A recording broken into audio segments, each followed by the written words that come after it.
What's up, fellow vendors? Extreme Vending here. Today I want to talk about my experience at the NBVA. It was a moment in my life that I'm always going to remember, and so many great things happened. But I am going to talk about there was one pretty much like a big conflict. Well, not like a huge conflict, but there was some conflict that happened. If you want to skip ahead, the timestamp down right here, you can go ahead and click on it, and you can see what happened, what I'm talking about. But the story I think is great overall because just that one experience almost ruined it for me, but turned out to be a really great thing in the end. I can explain it all from beginning to start. And I hope that you listen to the whole video, but at least if you want to hear the conflict, because sometimes people like drama, you can just click on the timestamp. But let's go ahead and get into my first day experience.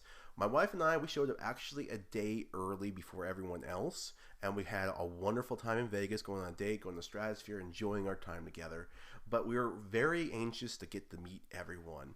And when the next day came by, oh my gosh, I couldn't come soon enough. It seemed like I kept waiting for someone to show up, and finally, I got to meet Matt with Galaxy Games 843. I think right behind me is the legendary Galaxy Games 843 right there. I don't think he notices me yet. Hey, how's it going? The funny thing is, Matt was supposed to arrive with Howard Hospitality Group about the same time. They were actually joking about, and they were kind of serious too, about sharing an Uber ride over.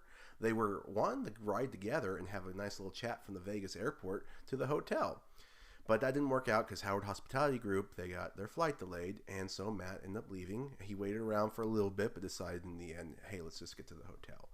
And oh my gosh, I got to meet Matt in the lobby, and I was so excited. I caught him off guard, but he immediately smiled and was so nice, and we talked for a little bit. And then while we're waiting for Matt to check in, I'm waiting in the lobby. I don't know if it was him that pointed it out.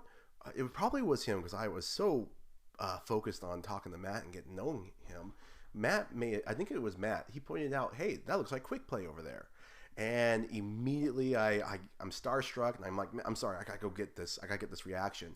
And I run over, and I was mentioning in the Discord, you gotta watch out. There's that timeshare that's right in by check-in. They keep getting you. And of course, it worked out for my benefit, so I could catch up to them because Eli and his wife got stopped by the timeshare, and they couldn't even check into their room. They're trying to get away.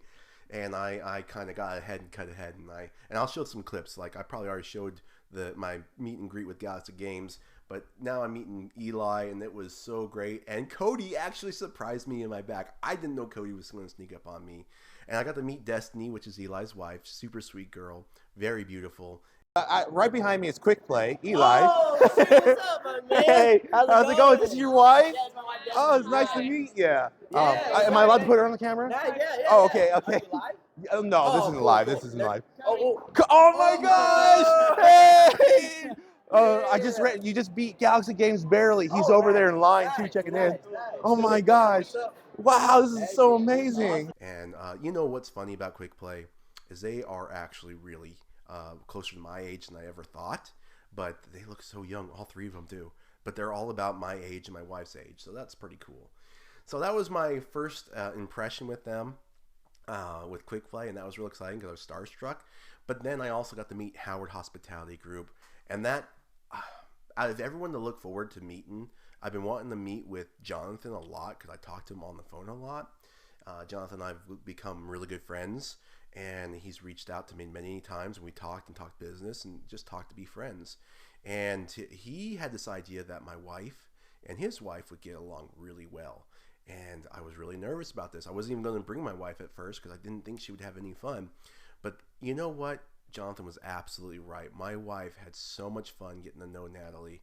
You know, Natalie, my wife, and like I say, Destiny too. The three of them hit it off on the first day, and they seemed like they all had fun together. And I gave Jonathan a big hug, and I just had so much fun. Oh wait. There we are. I can totally tell they're at the red car. That's them. That is totally them. Jonathan, hey guys! How's it going? Can I help you man. at all? Oh, the Wow. biggest hug ever. I'm gonna put this on. I just want to say Hey. hi. Hey, and say hi to your beautiful wife. Oh my gosh, it's so good to see you. Jonathan, he kept me under his wing the whole time. I don't think I've ever was separated once, other than the one time in the big convention where he starts filming his live stream, and next thing I know, I'm like, "Where's John?" And I realized I should start filming too a bit, and I was like, I couldn't find him anywhere. It was so big. I ran into Matt a few times, and that was pretty cool. But anyways, and then after that, we all met up in the lobby after everyone went to their rooms and took a little bit to get situated. And we got to meet in the bar, and it was just so much fun to chat with everyone. And I got to know, get to know Quick Play a little bit more. I know Matt a lot better than I do with Quick Play. And I know Jonathan a lot better than I do with Quick Play. So I was really nervous to get to meet, some of my YouTube heroes and get to know them more personally. But you know what? Eli and Cody, they were super cool, super chill. And Cody, he's so funny. Like he's just he seems like the quieter of the two, but once you talk with him, he's hilarious. And Eli's just like in the films. He's very charismatic, a great, and I mean this in the most positive way ever. And he's a great showman. Like he can put on a performance and make you laugh and make you enjoy the atmosphere and put a positive spin on everything. And they were just both super amazing. And of course, I had Matt and Jonathan there with me. And by the time I got done with that first night, they took me to Fremont Street, by the way, with my wife, and Jonathan was so kind. He paid for our Uber ride. I was actually going to drive, but I was like, I don't know, I'm not very comfortable driving around Vegas. And they're like, oh, we'll just get an Uber. And Jonathan paid for our Ubers and stuff like that. Just super kind. Even bought drinks for everyone. The first few rounds. I don't even know how many drinks he bought everyone. He just kind as can be. Kept offering the services and just being so loving.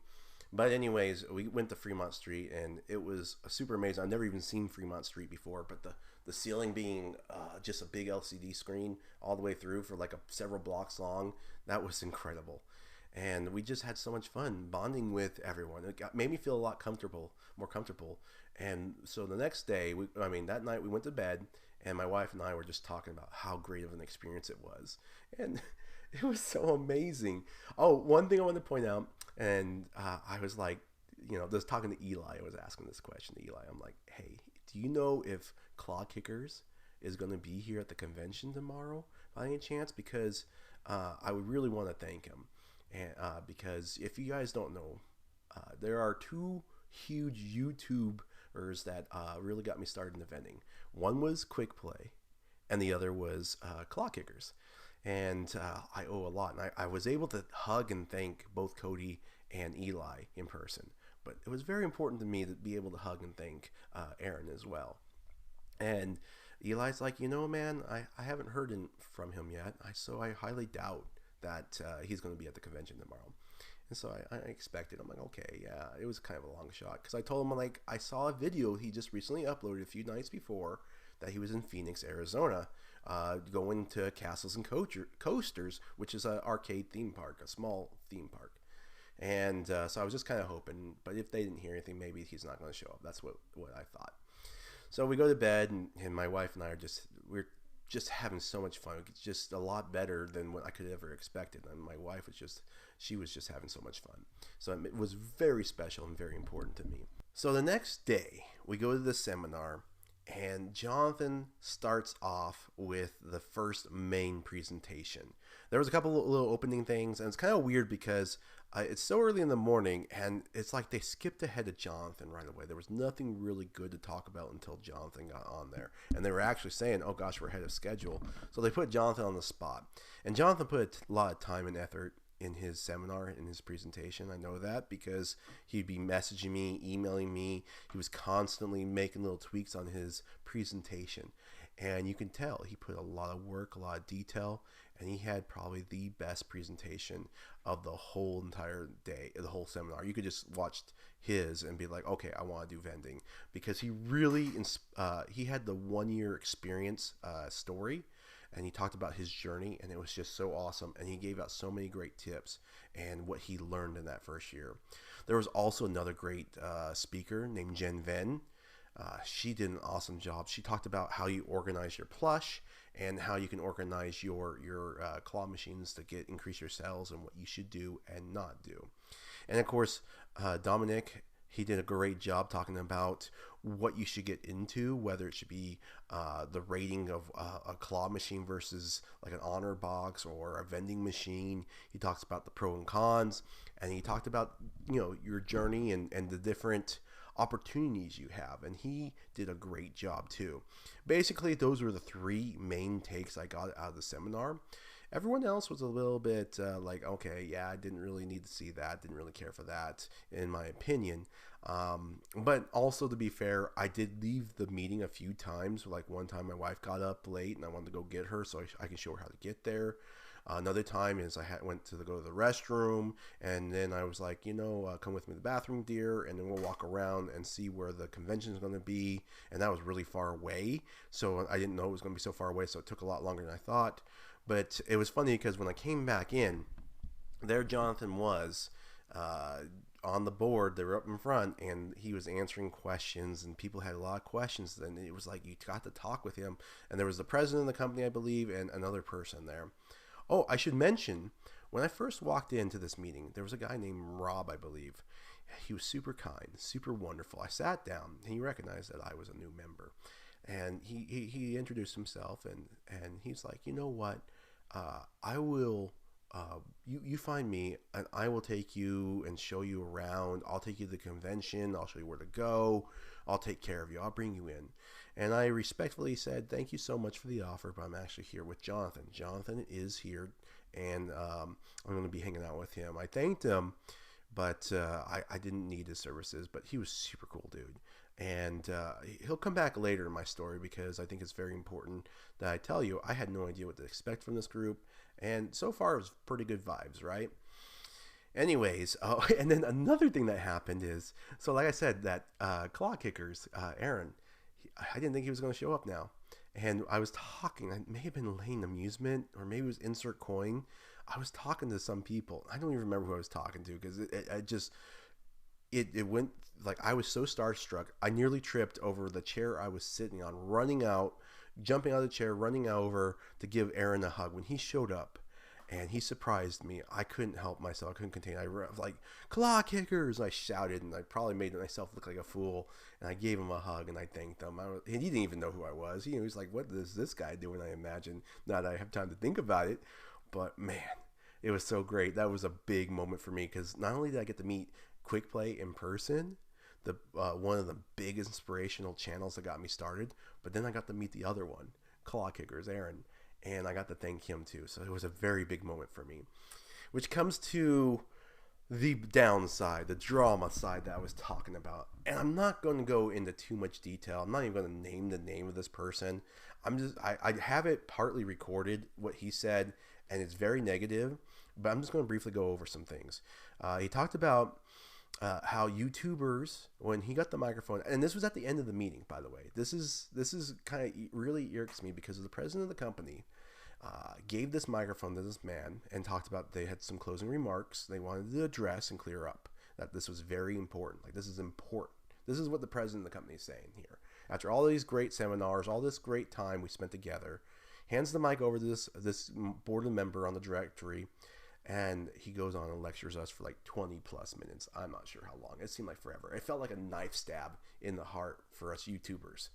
And mind you, this room is not a very big room. There's probably like 50 people in this room.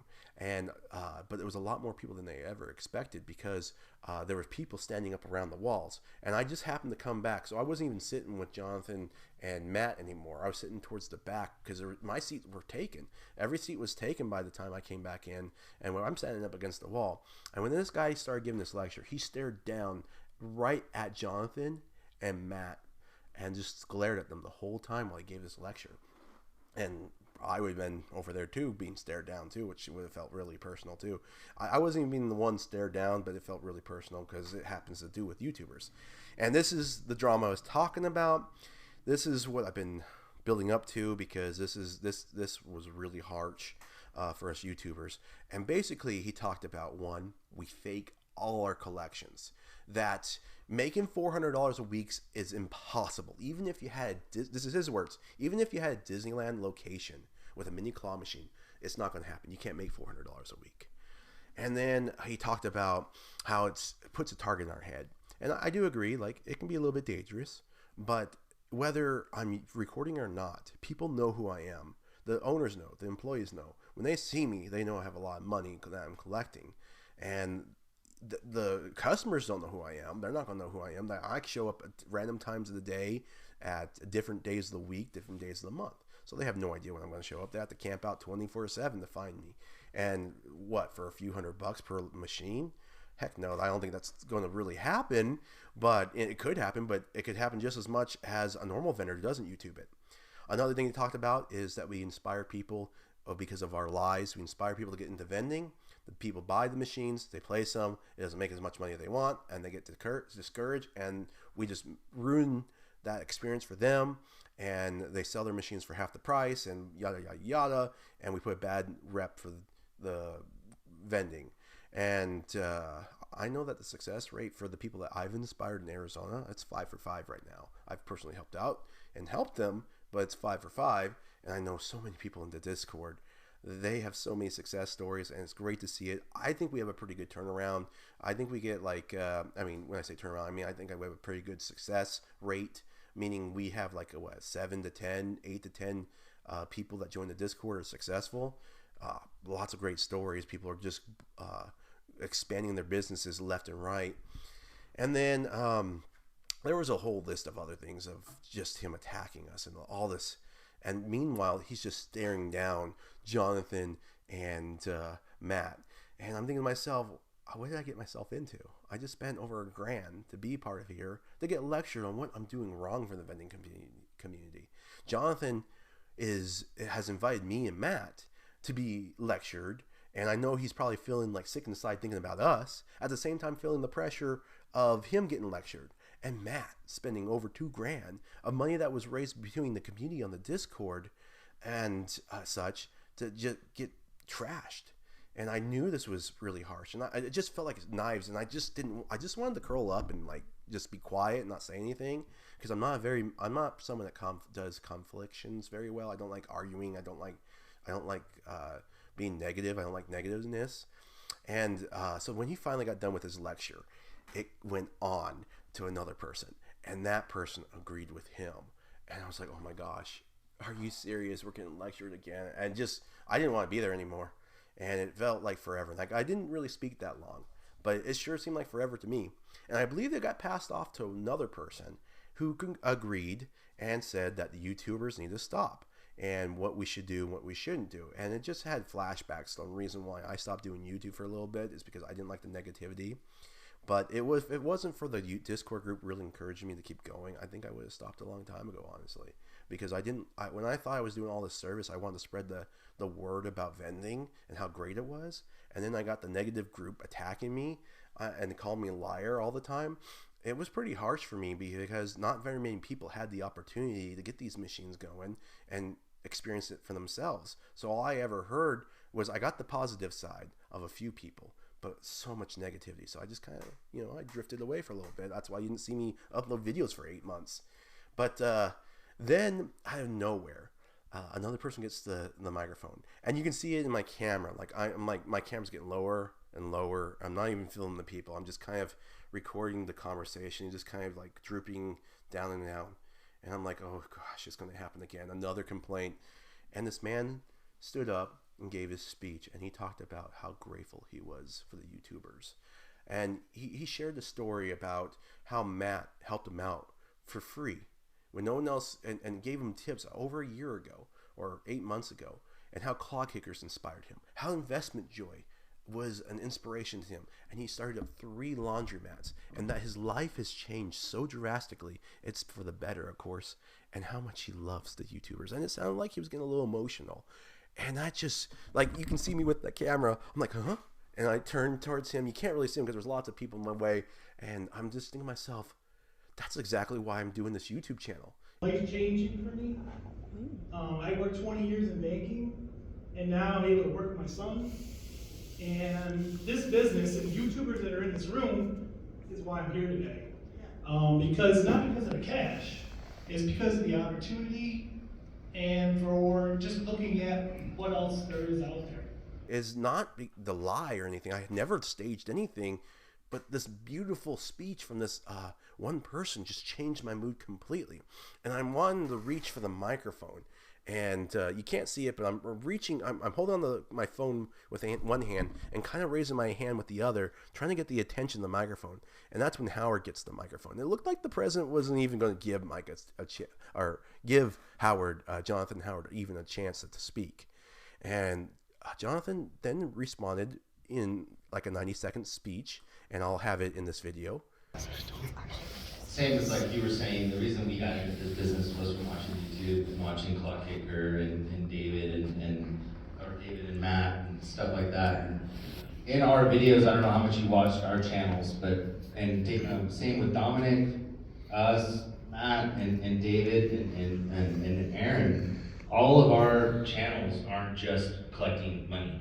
So, I mean, Aaron does a really good job of explaining like how hard it is to have your own arcade. Dominic does a great job about how to get into the industry and how to teach people how to actually do it so they can be successful like he does. And that's what we focus a lot of our videos on too. We also do interviews with people in the industry. We're doing different things that we do collection videos. We don't lie about how much money we make, that's the truth. But we do those videos too because that does get viewers. It gives people the channel so they can learn how to do what we do. So we do though, our channel is 90% on how to help people, how to fix the machines, how to take care of them, how to deliver them, how to get locations, all that kind of stuff. So there is a good side to it and a bad side to it, and I understand what you're saying, Bill, about the whole thing of doing collections. But it's the whole thing of that is part of what we do, but it's not all we do. So you can watch it right now. But isn't that what he's pretty much just reinstated what he was talking about? And of course, I at this point got up because I thought to myself at this moment, there are people in this room who got into vending because of YouTube, and I'm one of them. And Jonathan stood up for me when I needed him. So I need to stand up for Jonathan. I need to stand up for Galaxy Games because they were both there for me. And I don't even know if if it really made a difference, but this is my speech right here. Could I say something? Here. So, you know, like, to me, I got started because of Clockkickers over there and also Quick Play. And it's changed my life so much, and it's became a rippling effect. And we had this dream, me and my wife, to help others, and that's all I ever wanted to do is help others. And because of that, we do this, you know, this convention right here to help each other, right? Yes. Imagine this every single day in my Discord channel with these guys, and Clockkickers, you're always welcome too. We have Quick Play involved, and what you're talking about how when something breaks down, like a coin mech, that's funny. Because, you know, coin mech is so common, and it's not really breaking down, it's just something silly. I answer those questions all the time in the Discord community, and it's so great to have all these people who started off with a dream, seeing the YouTube channel, and just starting out with just honor box and working their way up, you know, whether they watched it from Dominic. I mean, that's honestly a great way of getting started. I love his video, it gets you inspired. And Clockkickers inspired me, knowing that he was just a teenager, 14, 15 years old in Arizona where I live. I mean, that was so inspirational. And so that's why I had this dream about Discord. And we have this meeting, we have these talks every single day. And these people are so amazing and loving. And when something breaks down, I mean, I had someone in Europe buy a mini crane, and they didn't know anything about it. Their crane came in, and it was a China crane. It was a piece of junk. And you know what happened? They came in here panicking because it was their Christmas gift for their kid. And the whole community had like a whole tech support ready to go. I made the live videos for her, and we fixed it within a few hours. And it was her Christmas gift to her kid.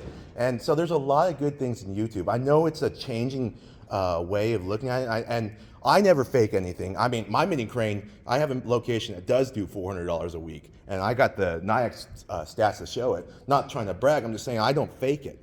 And I just want to inspire others, and there are so many people who are being blessed. And I know technology has changed, and we got to be aware of things. And I love this that you guys want us to be safe, because that does get scary. But one thing you guys also pointed out, and this is what I tell my owners, because I've had people say, well, why don't I just do it? I'm like, go ahead, because you're going to have to learn how to fix the machines. You're going to have to do all the work. You're going to have to buy the product. You have maybe one store, maybe two.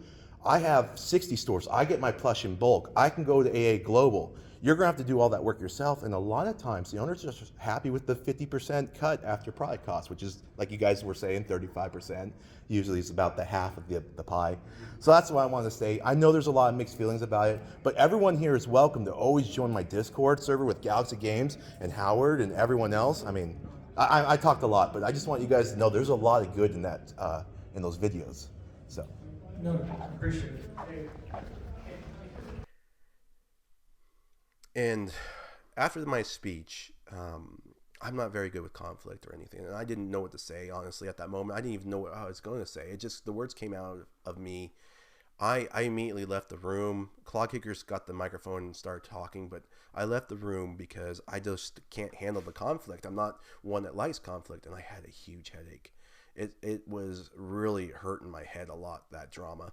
And so I had to go get some extra strength Tylenol, and I took those meds. And it took a little while, but I felt a lot better. But it was great because, I felt a lot better. But I went to go back into that room, and they've already adjourned. And I'm looking for that wonderful man who stood up for us. I could not find him. And if he's watching this video by any chance, know that I looked for you every single day. I could never find you again. And I really wanted to give you a big thank you because you stood up for us and you re-encouraged me and you reminded me why I was doing my channel. The whole time I felt sick. At that moment, but you changed my mood and made the day so much better. And then people like Dominic came up to me because he was in the convention, like I said, and he's like, dude, you're the man, and like, wow, thank you. And then Quick Play came up to me later when they saw what I said, and they thanked me and for signing up for them, and it meant a lot to me when I heard it from people that are way more important on YouTube than me, who are way larger than me, who've been doing this way longer than me. And so that meant a lot. And so pretty much I was on defense, though. Whenever it was someone that wasn't YouTube, that I didn't know was from YouTube, I was on defense. And so I don't even remember if it was that night. No, it had to have been for lunch or something, or that night, because I don't, like, everything's starting to blur together. Because, yeah, I'm going to say it was that night we had dinner, or maybe it was breakfast the next morning. We ended up I got approached by that Rob guy again. And I'm thinking to myself, what's this guy want? At first he was really nice to me. Now he's going to think I'm some YouTuber and he's going to hate me and stuff. And he's going to give me more why I shouldn't do YouTube. And I apologize. I can't remember the exact time frame, but what happened was really important to me. Because I'm sitting there eating, and he comes up and he tells me he was sorry that happened, and I realized, okay, he's not like that guy that stood up in the direct, and he was also on the director. Rob is also on the directors, by the way. He's like, we don't always see eye to eye in this group, and he's like, I think you are a very valuable member, and he told me that Jonathan's on the board of directors now. And they want me to be on the board too. And I was kind of like on the fence still. And I was like, well, I really don't want to be a part of this. No offense, but I don't even know if I want to be a part of this next year. Because at the moment, I'm still kind of on edge on everything. And after talking with him, I realized how great this community was, that it was just a few members. And I shouldn't let that bother me. And more people came up to me, like Jen, who explained to me that was not what they wanted, that they recognized the YouTubers as a valuable asset, and they wanted us to be more participant. And they were so welcoming and loving. And then when Jonathan went over to the I went back to go get my laptop for the drawing. Jonathan was, he said he was in the restroom, but I think it happened before he went to the restroom. He had about 6 other members apologize that happened. Hopefully it wasn't in the restroom, that he can get surrounded in the restroom. But anyways, Jonathan said there was a lot of people apologizing, and you could see it. And every time I ran into Rob was like, you want to be a part of the director? And I still respectfully said no. But you know what? Maybe next year I'll change my mind. I think I actually do wish I said yes, because I would love to be a member of the board with Jonathan, because I would love to see this company to expand and succeed. I would love to invite our members and be a part of it, because there's so much greatness into this company that we can teach each other, and it would just be fun to hang out. So yeah, next year when I come to this convention, I want to be a part of it if I can, if I get voted on. If not, I'm still want to be a part of it regardless. But I want to see if you guys would want to come with me, because I would love to have you there. I had so much fun meeting Lane Amusement, Insert Coins, the Narwhals, and there were so many others. And here's one other story that I was still on the fence, by the way. I'm in the convention, in the convention. I think I'm around AZ Amusement booth, and I have this man come up to me and surprise me, and his name's Doug. And Doug comes up to me, and he gives me a hug and tells me how grateful he was. Or first, he didn't give me a hug right away. That's a little. He's not like me, where I hug people who I don't even know, like claw kickers. That was probably a bad first impression. Hug to catch him off guard and just give him a hug. He came up to me and told me that he did bulk vending. And I'm thinking to myself, oh gosh, this guy's another one of those guys that are mad at me because I got in the claw machines and whatever. And then he says he thanked me. He's like, I was in several different states, and I sold my bulk vending route because I wanted to do these claw machines. And he has 60 locations with these claw machines within a year, and he's kicking butt. And it's changed his life. His income has gone up with far less locations, far less traveling, a lot more freedom. And he thanked me, and I gave him a hug. I don't know if he offered the hug or if I gave him the hug. It was such a heartwarming moment, and it was something I really needed because I was still on self-defense. And I think that was the final moment of this convention where I'm just like, okay, I want to be a part of this board of directory. I want, if I can help people like this, if this is what YouTube's done for other people, because like it was a rippling effect, I want to be a part of more of it. I want to feel that joy. I like having that joy of knowing that I got started from someone else, and then because I recorded my collections and started talking about how you get started, that someone else got started, and then how they reflect on me, because now when I'm feeling down, they bring me back up. And it's just a constant positive attitude. And I love that. And the convention was so amazing. So many arcade games, so many greatness. We had the drawing. I got to meet E.T. Vending from Eli from E.T. Vending. I got to meet Dominic. I got to meet Jaime. I got to meet Aaron. I got to meet Galaxy Games. Well, you guys already know all that. And Jonathan Howard and Jonathan's wife and Eli and Cody and Destiny and all these wonderful people. I have a group picture which is in this. I'll put on the screen right here. This group picture was so amazing. I love how in the background you can see Cody's in the picture, but he's facing away talking about the super minis and the claw machines with one of the candymachines.com workers. But I loved it so much. It was so wonderful. The only thing I would change about this whole trip, I think, is an extra day. An extra day to hang out with those. I didn't really get to hang out with people other than at the convention, but if I could spend one day with everyone there in that photo, and some people that weren't even in the photo, you know who you are. There was a few people that we didn't get in the photo with. If I could have spent that day, one day with you guys, and to be able to walk around the strip or go on a ride together and just chit chat a little bit, that would have been very, very special to me. And I think that would have made me really happy. But anyways, guys, I had a lot of fun. I enjoyed it. I want you guys to come next year. It would mean so much to me, and I want it to be good for you if you decide to come. So it's a year away. I think it's like they said March 19th or 17th is St. Patrick's. It was really close to St. Patrick's. I think it was 19th. It starts on March 19th. But I'm sure there'll be more information at and I appreciate everything, and I appreciate your guys' support. And if you like this, and if you watched this all the way through, I thank you. But if you didn't, I hope you enjoyed it with the parts you did see. But I'll see you in the next time, in the next video. And thank you so much for being here with me. You guys take care. Bye-bye.